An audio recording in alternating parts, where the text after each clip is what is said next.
जैसे प्रीवियस एक लेक्चर में मैंने आपको बताया था कि हम लिस्ट के आइटम को उसके इंडेक्स के थ्रू एक्सेस कर सकते हैं। For example if you want to access Harry, we can write students 0। Students का 0 इंडेक्स मीन्स हैरी। इसी तरह लीसा 1, डेविड 2 एंड एलेक्स 3। लेकिन उस वक्त मैंने आपको बताया था कि लेट्स सपोज हम अगर इन सब के सब को एक्सेस करना चाहते हैं और हमारे पास let's suppose hundreds of students हैं किसी लिस्ट में, तो हमें सबका इंडेक्स तो पता हो नहीं सकता, हम याद नहीं रख सकते कि कौन सा स्टूडेंट किस इंडेक्स पे है। और आपको ये भी पता है कि लिस्ट चेंज भी होती रहती हैं, उनमें एडिशंस भी होती हैं, सब्ट्रैक्शंस भी होती हैं, तो इंडेक्सेस चेंज होते रहते हैं। तो मैंने आपको बताया था कि हम फ्यूचर के लेक्चर्स में देखेंगे कि हम किसी लिस्ट के ऊपर से इटरेट कैसे कर सकते हैं या उसके सारे आइटम्स को वन बाय वन एक्सेस किस तरह कर सकते हैं automatically without the need to remember their index. उसके लिए मैंने कहा था कि हम ये लूपिंग के थ्रू कर सकते हैं। तो पहले हम यहाँ पर देखेंगे कि हम इस लिस्ट को लूपिंग के थ्रू कैसे एक्सेस कर सकते हैं। उसमें हम यूज करेंगे फॉर लूप्स। फॉर लूप क्या होता है?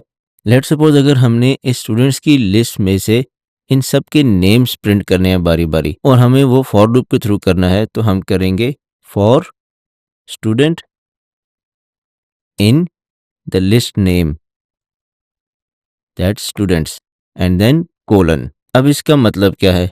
सबसे पहले तो आप लिखेंगे फॉर। दिस इंडिकेट्स पाइथन के यहाँ से आपका फॉर लूप स्टार्ट हो रहा है। फिर ये स्टूडेंट क्या है? यहाँ पर सिंगुलर। ये आप अपनी मर्जी से कोई भी वेरिएबल डिफाइन कर सकते हैं या कोई भी नाम यहाँ पर रख सकते हैं। मैंने स्टूडेंट इसलिए लिखा कि यहाँ पर स्टूडेंट्स की लिस्ट है, तो it is easy to understand कि ये जो वेरिएबल है ये किस लिस्ट का वेरिएबल है। तो for student in students meaning कि फॉर एवरी स्टूडेंट या for every item in the list students. इस लिस्ट में हर आइटम पे आपने बारी बारी जाना है और करना क्या है? प्रिंट स्टूडेंट सिंगुलर, ये वाला। अब इससे क्या होगा? फॉर लूप यहाँ से स्टार्ट हुआ, पाइथन को पता चल गया कि यहाँ से एक फॉर लूप स्टार्ट हो रहा है, उसमें एक वेरिएबल है स्टूडेंट के नाम से जिसमें क्या स्टोर करना है? स्टूडेंट्स की लिस्ट का हर एक आइटम वन बाय वन। तो पाइथन पहले क्या करेगा? पहले ये फॉर लूप में इस स्टूडेंट के अंदर हैरी को स्टोर करेगा। हैरी को स्टोर करने के बाद नेक्स्ट लाइन में प्रिंट क्या करेगा? स्टूडेंट। स्टूडेंट में क्या था? हैरी। फिर उसके बाद दोबारा फॉर लूप में ऊपर आएगा, यहाँ से चेक होगा कि इस लिस्ट में क्या हैरी के बाद भी कोई आइटम है, तो उसको उसके बाद मिलेगा लिसा। अब पाइथन क्या करेगी कि लिसा को स्टूडेंट के वेरिएबल के अंदर स्टोर कर लेगी और फिर नेक्स्ट लाइन में आके जब स्टूडेंट प्रिंट होगा तो क्या प्रिंट होगा? लिसा। इसी तरह दोबारा पाइथन इस लूप में आएगी और चेक करेगी कि क्या लिसा के बाद भी कोई आइटम है, तो उसको मिलेगा डेविड। अब वो डेविड को स्टोर करेगी स्टूडेंट में और उसको यहाँ पर प्रिंट कर देगी। अगेन वो फॉर लूप में आएगी और चेक करेगी if there is an item after David, तो यस एलेक्स। फिर स्टूडेंट में एलेक्स स्टोर होगा और यहाँ पर एलेक्स प्रिंट होगा। अगेन पाइथन फॉर लूप में आके चेक करेगी कि if there is an item after Alex, तो जब एलेक्स के बाद उसे कोई आइटम नहीं मिलेगा तो वो इस फॉर लूप से एग्जिट हो जाएगी, यहाँ पर नेक्स्ट लाइन में आ जाएंगी। इसमें अब एक चीज़ देखें कि जब भी आप कोई फॉर लूप या वाइल लूप यूज़ करते हैं तो उसके एंड पे ये कोलन ज़रूर लगाना है। कोलन लगा के उसकी इंडेंटेशन का ध्यान रखें। यहाँ पर आप देखें ये 4 डॉट्स हैं। 4 डॉट्स मीन्स 1 टैब या 4 स्पेसेस। तो इंडेंटेशन अगर आपकी ठीक नहीं होगी, लेट्स सपोज अगर मैं इस प्रिंट को यहाँ पर रखता हूँ तो मेरे पास यहाँ पर एरर आ गया। क्या एरर है? एक्सपेक्टेड इंडेंटेड ब्लॉक मीन्स कि यहाँ पर इस फॉर लूप के अंदर कुछ नहीं है जो कि उसने करना है। इसलिए ये आप याद रखिएगा कि जब भी आप कोई फॉर लूप या वाइल लूप लिखें उसके एंड पे एक तो कोलन आएगा और उसके बाद उसके अंदर आपने जो भी कोड लिखना है, जो भी कोड एग्जीक्यूट करना है फॉर लूप या वाइल लूप के अंदर, that has to be 4 spaces indented inside the for loop. कि फॉर लूप अगर यहाँ से स्टार्ट हो रहा है तो उसके अंदर जो कुछ आपने करना है उससे पहले आपने 4 स्पेसेस देनी है, राइट। अब इसको हम रन करके देखते हैं।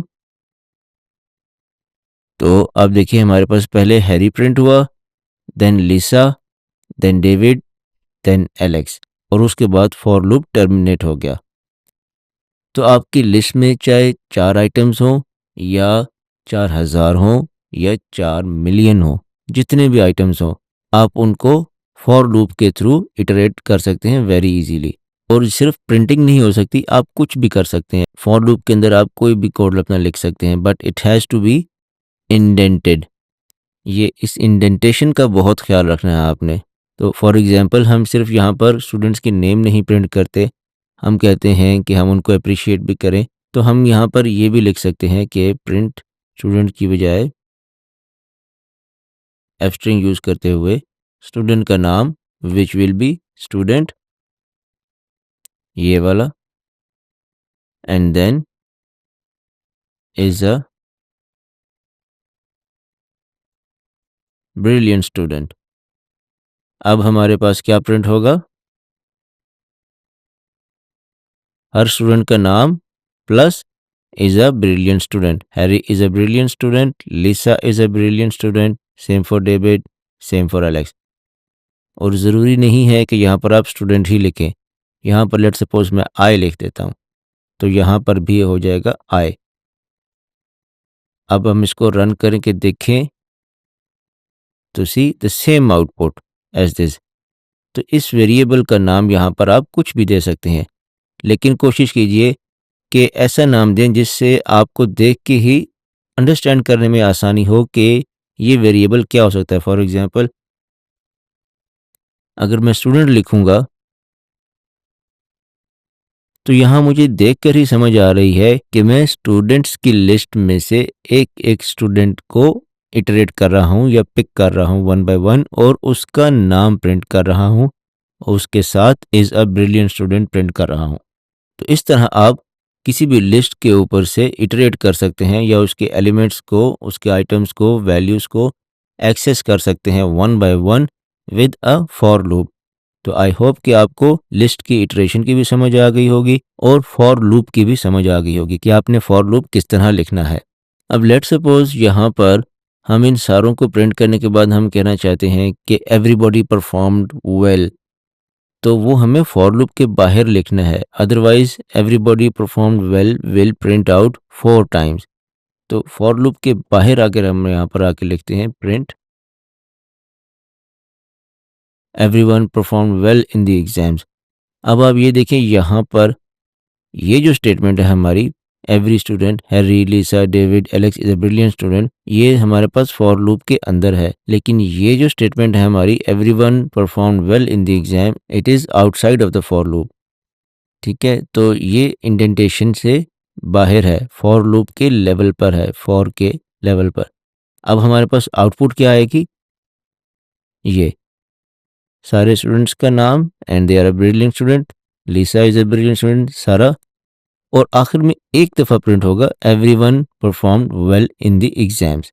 तो आई होप कि आपको ये इंडेंटेशन की भी समझ आ गई होगी कि आपने लूप्स में इंडेंटेशन का कैसे ख्याल रखना है।